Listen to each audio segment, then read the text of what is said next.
오늘 하나님 말씀은 요한복음 19장 31절부터 42절까지 말씀입니다. 3일 동안 무슨 일이 일어난 것일까 생각해 보았습니다.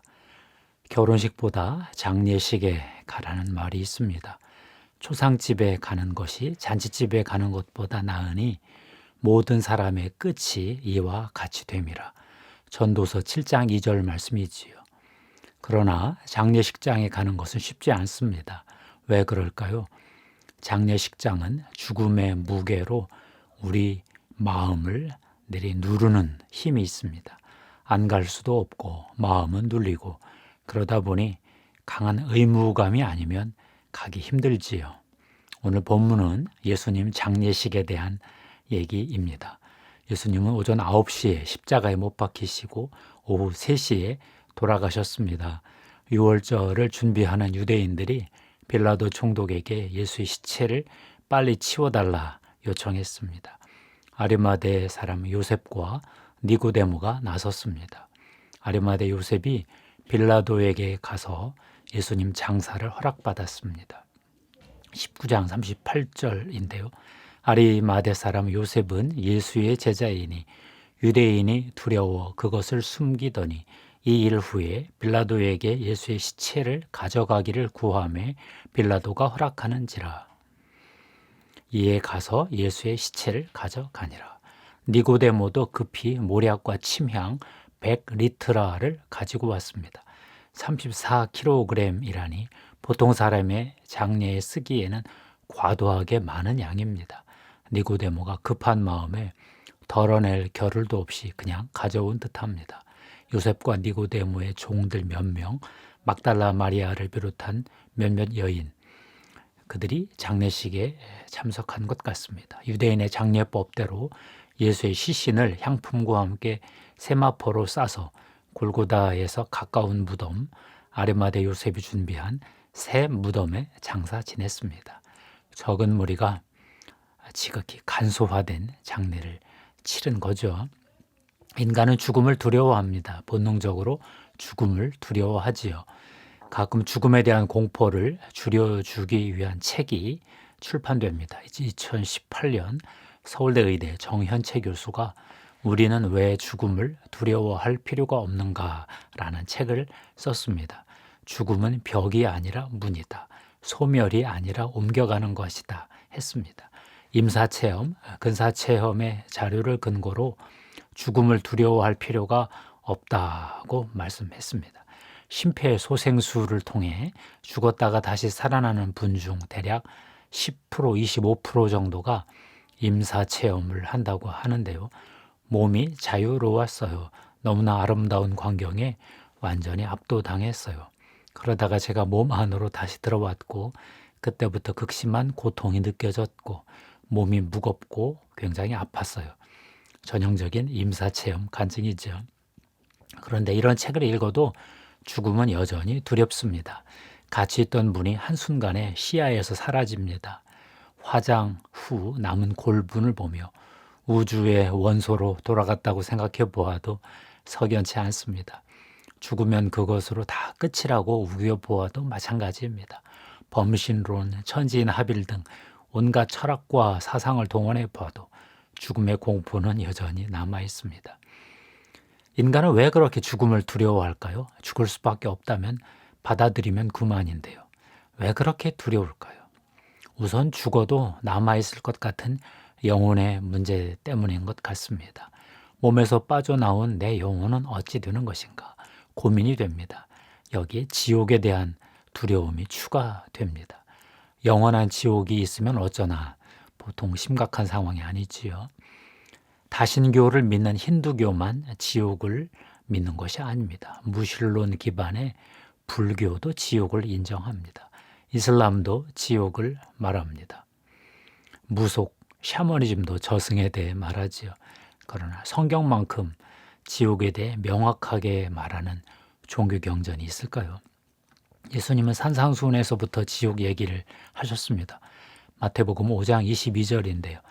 나는 너희에게 이르노니 형제에게 노하는 자마다 심판을 받게 되고 형제를 대하여 나가라 하는 자는 공회에 잡혀가게 되고 미련한 놈이라 하는 자는 지옥불에 들어가게 되리라. 마태복음 10장 28절도 만만치 않습니다. 몸은 죽여도 영혼은 능히 죽이지 못하는 자들을 두려워하지 말고 오직 몸과 영혼을 능히 지옥에 멸하실 수 있는 이를 두려워하라. 마가복음 9장 43절은 더 무섭습니다. 만일 네 손이 너를 범죄하게 하거든 찍어버리라. 장애인으로 영생에 들어가는 것이 두 손을 가지고 지옥 곧 꺼지지 않는 불에 들어가는 것보다 나으니라. 현대인은 자연주의, 세속주의 세계관으로 많이 기울어져 있어서 지옥을 믿지 않는다고 말합니다. 나는 지옥이 싫다. 그런다고 지옥이 없어지나요? 입증하기도 어렵고 부정하기도 어렵습니다. 이래저래 죽음에 대한 공포만 더 커져갑니다. 팀 켈러 목사는 지옥은 불평불만이 영속화된 상태라 이렇게 말했습니다. 자기 몰입, 중독, 자기 파괴의 확장판이 지옥이다 이런 설명도 하셨고요. 그러면 우리는 어찌해야 할까요? 성경은 지옥이 있다는 말만 하지 않습니다. 성경은 예수 그리스도가 지옥 음부에 내려가셔서 3일 동안 고통을 받으신 후 사탄의 사망 권세를 무력화시키시고 죽은 자 가운데서 살아나오셨다 이렇게 말씀합니다. 아리마대 요셉과 니고데모가 예수님 장사를 지내는 동안 예수 그리스도의 영혼은 어디로 갔을까요? 부활 전 3일 동안 예수는 어디에 계셨을까요? 성경은 예수님이 지옥에 내려갔다 그렇게 말씀합니다. 오순절날 성령이 오셨을 때 베드로는 예수 그리스도의 십자가와 부활에 대해 이렇게 설교했습니다. 사도행전 2장 23절 24절 말씀입니다. 그가 하나님께서 정하신 뜻과 미리 아신 대로 내준 바 되었거늘 너희가 법 없는 자들의 손을 빌려 못 박아 죽였으나 하나님께서 그를 사망의 고통에서 풀어 살리셨으니 이는 그가 사망에 매여 있을 수 없었음이라. 사도행전 2장 27절에도 그런 설교가 있습니다. 이는 내 영혼을 음부에 버리지 아니하시며 주의 거룩한 자로 썩음을 당하지 않게 하실 것이미로다. 이것은 시편 16편 10절 말씀을 인유한 것인데요. 이는 주께서 내 영혼을 스올에 버리지 아니하시며 주의 거룩한 자를 멸망시키지 않으실 것임이니이다. 예수 그리스도의 영혼이 스올 음부 지옥에 내려가서 죽음의 고통을 당하신 후 다시 살리심을 받으셨다는 내용입니다. 예수님 음부 지옥에 내려가신 것은 어떤 영적 의미가 있는 것일까요? 당시 이스라엘 백성은 계속 이어지는 포로 생활에 시달리고 있었습니다. 바벨론 포로들이 이스라엘 땅으로 돌아오고 성전을 다시 세웠으나 포로 생활은 계속되었습니다. 로마 제국의 압제 아래 포로 생활이 이어졌습니다. 유대인들은 하나님이 왕으로 예루살렘으로 귀환하실 때를 기다렸습니다. 하나님이 시온에 다시 왕으로 등극하셔서 이스라엘을 회복할 날을 기다렸습니다. 예수 그리스도는 유대인들이 기다리는 약속을 이루기 위해 그 절정으로 오셨습니다. 예수 그리스도는 이스라엘의 오랜 포로 생활을 끝내기로 하셨습니다. 예수 그리스도는 이스라엘의 포로 생활만 끝내는 것이 아니라 인류의 가장 오랜 포로 생활인 지옥의 포로로 잡혀 가신 건데요. 3일 동안 사망의 고통을 당하셨습니다. 주님은 시편 16편을 암송하며 견디셨을 것입니다. 이는 주께서 내 영혼을 스올에 버리지 아니하시며 주의 거룩한 자를 멸망시키지 않으실 것임이니이다. 주께서 생명의 길을 내게 보이시리니 주의 앞에는 충만한 기쁨이 있고 주의 오른쪽에는 영원한 즐거움이 있나이다. 사탄은 참소했을 것입니다. 그러게 내가 뭐라 했나 나에게 경배하고 세상 영광을 취하고 말지. 너는 실패했어. 이러며 빈정거렸을 것입니다. 그러나 예수님은 사탄의 참소를 견디시며 하나님 아버지가 부활시켜 주실 것을 믿고 기다리셨습니다. 3일을 견디셨습니다. 베드로 사도는 베드로전서 3장 18절 19절에서도 비슷한 말씀을 하셨는데요. 그리스도께서도 단번에 죄를 위하여 죽으사 의인으로서 불의한 자를 대신하셨으니 이는 우리를 하나님 앞으로 인도하려 하심이라. 육체로는 죽임을 당하시고 영으로는 살리심을 받으셨으니 그가 또한 영으로 가서 옥에 있는 영들에게 선포하시니라. 천국 복음에 대한 대단한 요약입니다. 주님은 지옥에 가서 영들에게 하나님의 구원을 선포하시며 하나님의 약속이 이루어지는 순간을 기다리셨다는 것인데요. 결국 하나님 아버지가 나서셨습니다. 하나님의 아들 예수 그리스도를 죽은 자 가운데서 다시 일으키셨습니다. 그러자 예수님은 죽은 자 가운데서 당당하게 걸어 나오셨습니다. 그렇지, 내 아버지가 이러실 줄 알았지. 사탄은 너무 놀라 주랭랑을 쳤습니다. 처절하게 패배당했습니다. 사망 권세가 무너졌습니다. 사도 바울이 골로새서 2장 15절에서 선포한 그대로입니다. 통치자들과 권세들을 무력화하여 드러내어 구경거리로 삼으시고 십자가로 그들을 이기셨느니라.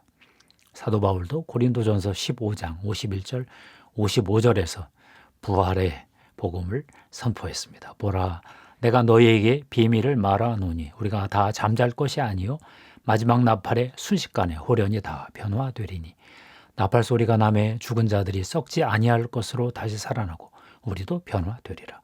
이 썩을 것이 반드시 썩지 아니할 것을 입겠고 이 죽을 것이 죽지 아니함을 입으리로다. 이 썩을 것이 썩지 아니함을 입고 이 죽을 것이 죽지 아니함을 입을 때에는 사망을 삼키고 이기리라. 고 기록된 말씀이 이루어지리라. 사망아, 너의 승리가 어디 있느냐? 사망아, 너의 쏘는 것이 어디 있느냐?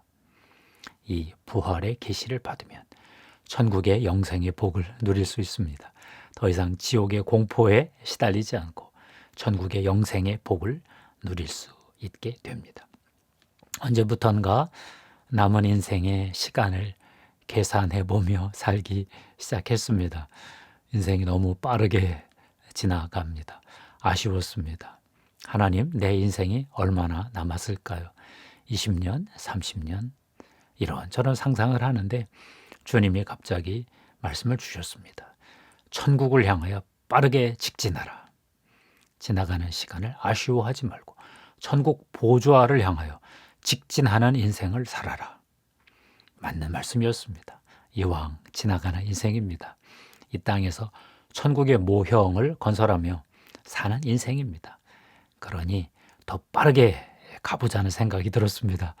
하루가 지나면 천국 보좌에 하루 더 가까워진 것입니다. 기뻐할 일입니다. 천국 직행, 예수 그리스도의 부활을 믿는 이들에게 열리는 상상도 못할 축복입니다. 기도하겠습니다. 하나님 감사합니다. 부활의 아침에 지옥의 사망 권세를 무너뜨리신 예수 그리스도를 찬양합니다. 인류의 가장 오래된 포로 생활, 지옥 생활, 지옥에 대한 공포를 끝내주셔서 감사합니다. 사탄의 잠소를 이기고 지옥의 고통을 대신 당해 주셔서 감사합니다. 주님이 지옥에서 고통을 당하심으로 우리는 천국의 축복을, 행복을 누리게 되었습니다. 하나님 감사합니다. 지옥 갈까봐 걱정하지 않게 해주셔서 감사합니다.